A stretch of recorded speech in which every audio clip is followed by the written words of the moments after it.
But I just wanted to introduce you to the Out of the Blue Art Gallery, my birthday party. Thank you so much. So my name is Parma Chai. My name is actually Parma Chattopadhyay. Okay. And I'm very honored to have you guys, and I know a bunch more people will be showing, but thank you for being on the earlier side. And I also wanted to introduce this incredible national sensation over here. Let's give a big round of applause to John Voigt.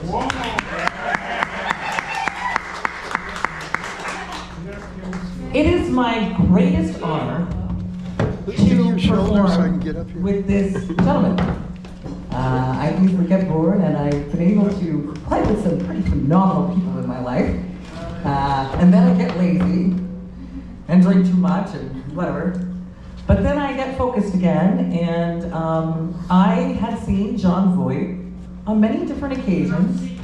A big name in the avant-garde jazz movement.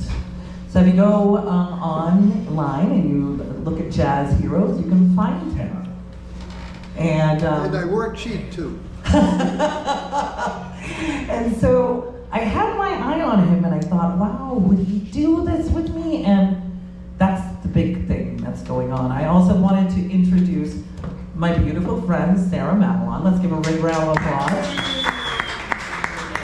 Sarah Madelon and her beautiful son, Franklin, made these beautiful pieces on the right. Okay, and we'll be doing some art talks as usual in a little bit. Aren't they fabulous? We've been getting a lot of compliments from the people who come to see it, so we're so excited. Sarah not only is a prolific painter and mixed media artist, but what I love about her even more is her dancing. She's just this exquisite, beautiful dancer, and we hope she will serenade us in some way while we're playing our stuff, and certainly afterwards we'll be having her and this incredible gentleman. Let's give a big round of applause, Avant. As per usual, Avant saved the day. Just being honest, he arrived here before everybody. He knew anything would go wrong that could go wrong, and it did. You know, my sound thing jumped off my violin, and he was there to help John and me, and he's amazing. And these are his brilliant works. I have always been a huge fan of Avant's works. He'll tell you more about these later. Yeah, they're so gorgeous. And so what I love about him as a math teacher is the geometry that incorporates nature, but he'll do a much better job describing it.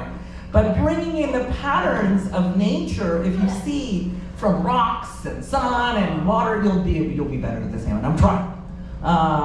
But to create it in a geometric image that creates symmetry.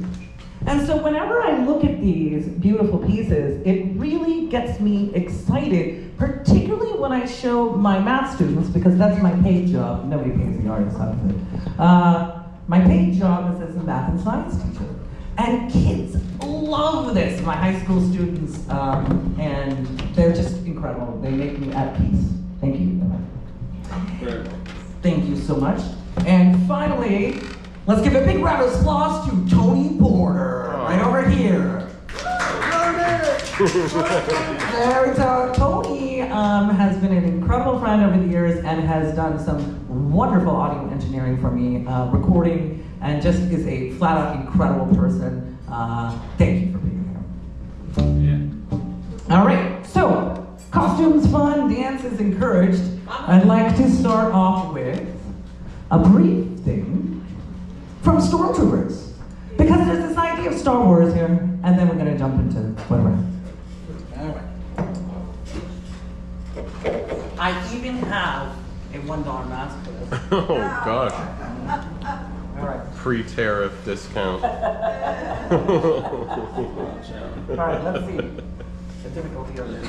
Wow. Yeah, that's how you do it right? This is gonna blow up the internet. Now, I can't really see, so it makes it even more difficult. Sure if you can make the shot.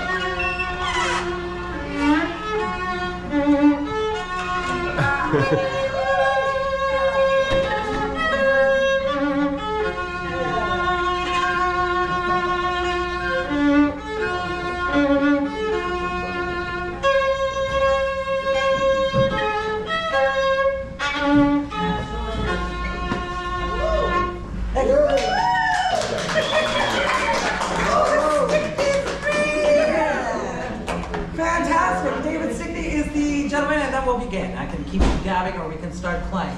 David Stickney is the brilliant artist, probably the longest serving artist in the Out of the Blue Art Gallery, alongside Tom Tipton and Sue Carlin. And these are his whole beats half played over here, so we'll chat about it later. We are creating a poetic verse meets sound piece called Parma, the Siren of the Deep Green Sea.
Wait, mermaid, you don't need to be trapped so deep down in the ocean. So many creatures, angelic, fairy-like, and alien, go up to the shallow waters.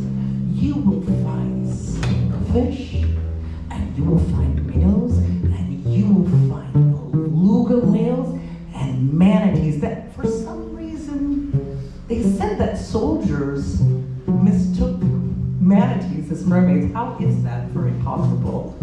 But she was warned. She was warned about all the beauty that exists at the surface of the sea.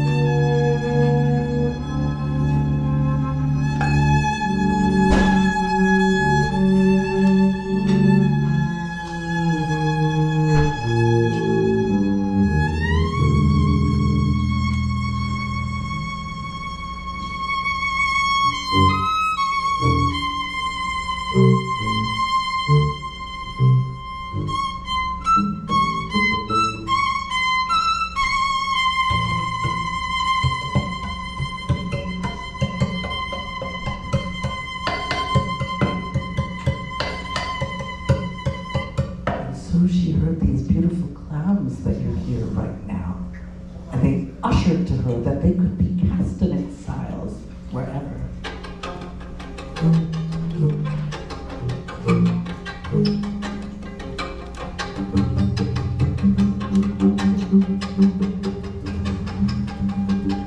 And an octopus said, I have 8 arms.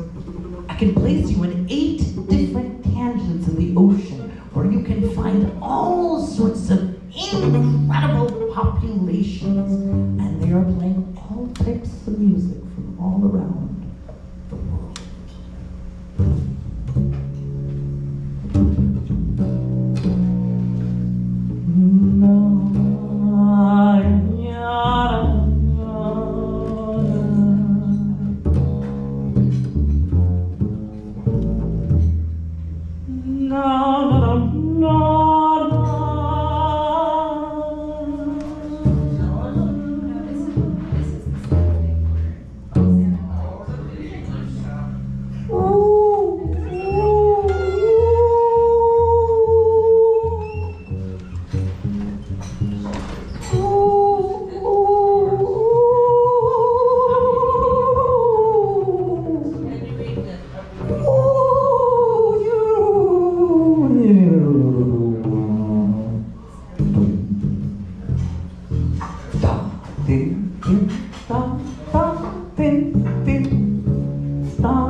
The siren spotted a wand of fish.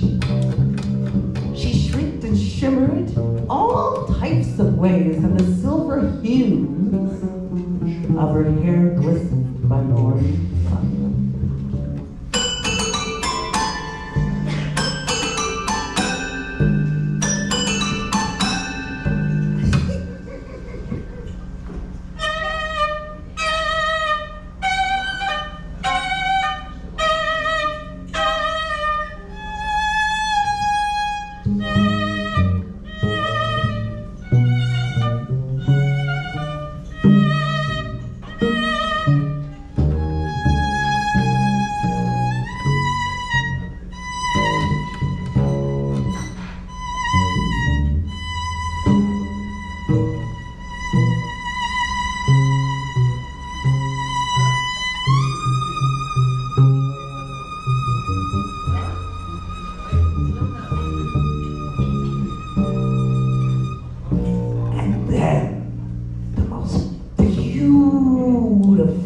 Indian octopus grabbed the siren by one of her beautiful legs and began to push up, because there was sun peeling through the clouds, and she wanted to feel something different. And what she smelled is a little bit of Hindustani music out there that might just save the world.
And so the siren raised up and up, and now the sunset began to fall everywhere.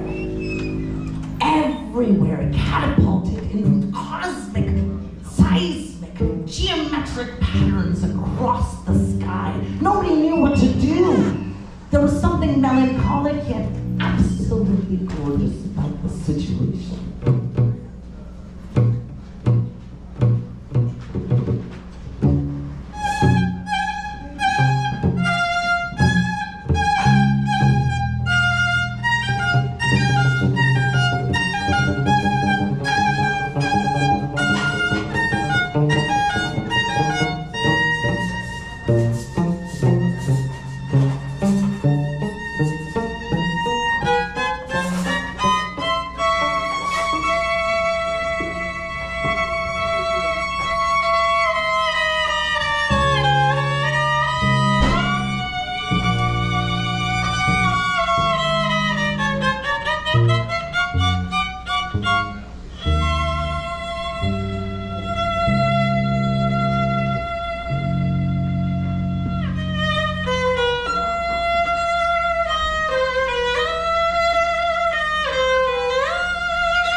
Suddenly, a large hawk spotted the siren being lifted up by the octopus, and a throaty Billie Holiday music came around. Something about the melancholy made everybody much happier.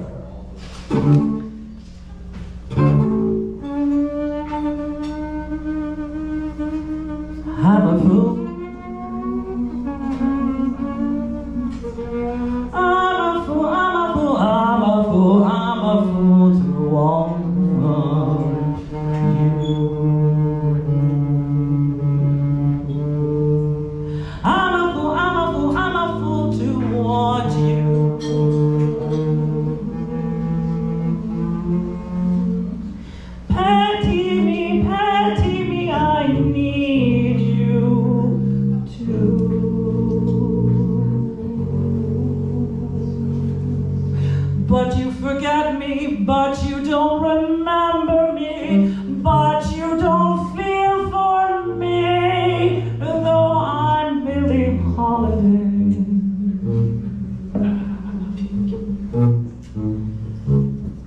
Every time you come to me, you bring me violets deep down from the sea, but you brought me violets for my friends.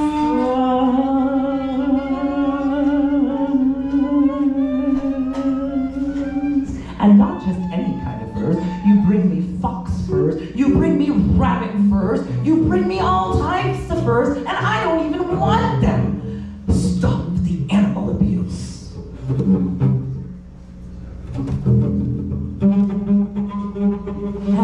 why don't you change? And why don't you change? And why don't you change? And why don't you change? And why don't you change? You change. You're not the angel I want you. No need to tell me that we're through. It's all over now. You change. You change. Your kiss is now a kiss is now a kiss is now a kiss is now a so blasé. Your kiss is now a kiss is now a kiss is now a so blasé. You're bored with me, bored with me, bored with me in every way. 'Cause you've changed. You changed. You've changed.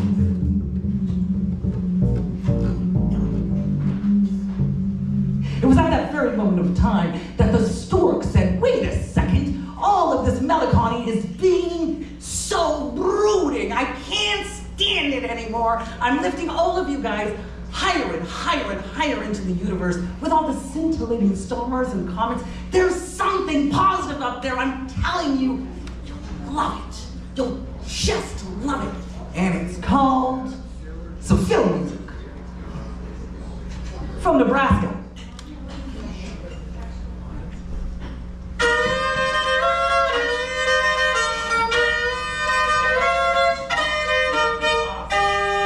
And this is out of tune, but I'm gonna go with it.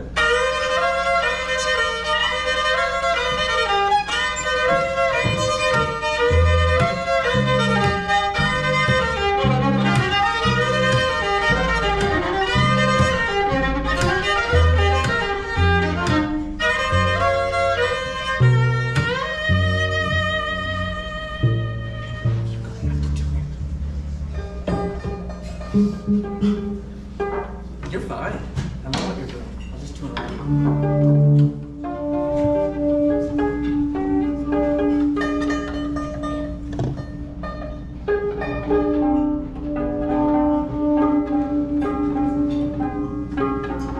I hope you guys are enjoying yourself.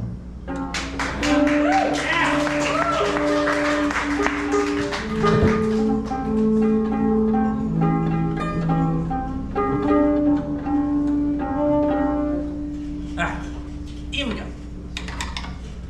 So it turned out that the siren and the octopus and all the different animals that were being taken to the seas, out of the seas, I should say, and into space, were trying to find the ascending god of all things incredible, Carl Sagan. As they reached higher and higher and higher above, they realized he just materialized. And he said, didn't I tell you? You keep thinking about war. You keep on trying to find the aliens out there. And I told you again and again in Cosmos, all the aliens are deep in the sea. Didn't I tell you that we only know 40% of what is there down in the sea? It's not just the dirty mosses that you came from, Siren. There's so much more.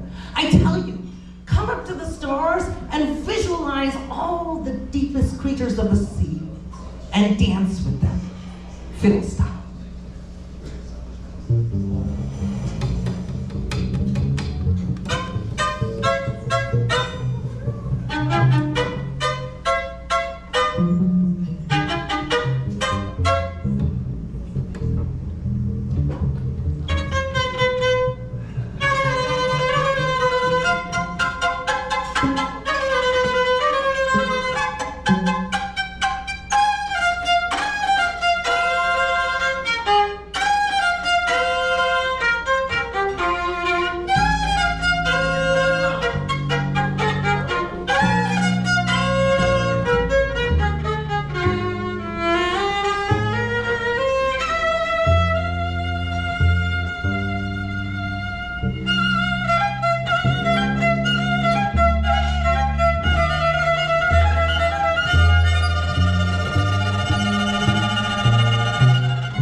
Let's hear it for Joy Voigt. Tom Voigt.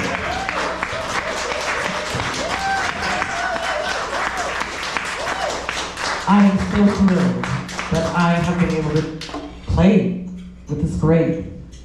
Decades before I meant anything, this guy was doing things. You know, I was like, so, tell me more, and with huge eyes, you know? I got arrested. Tell me some stories. Please tell some stories before Evan joins me for some poetry. Tell us about you. About me. I never grew up. I'm as old as dirt. And I'm still maneuvering around with my various dreams. Doing music with Parma is, of course, one of them, because with her, I can experiment and we open up, and any note I play is a rehearsal, but a final product as well. She's masterful, and I'm thrilled with working with her, but she's too complimentary to me, but don't tell her that. I have to be. I was a little scared, you know? Yeah. That's about it.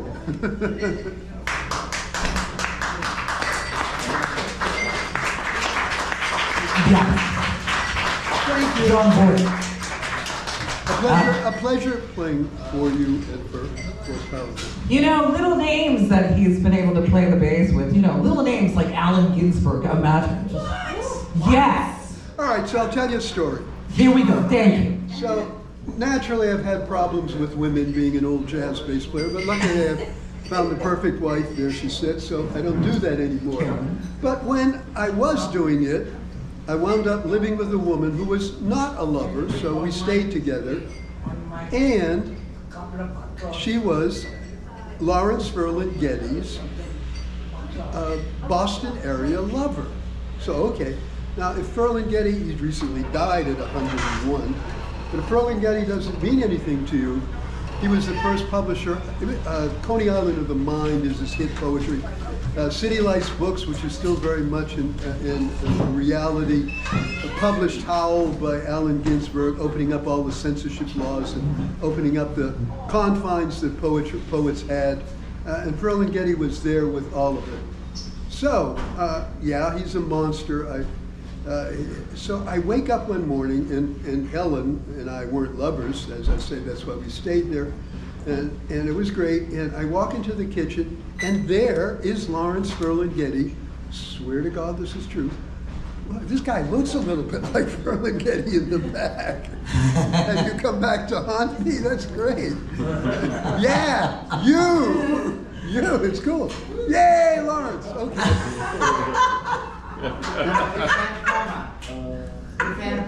Yeah.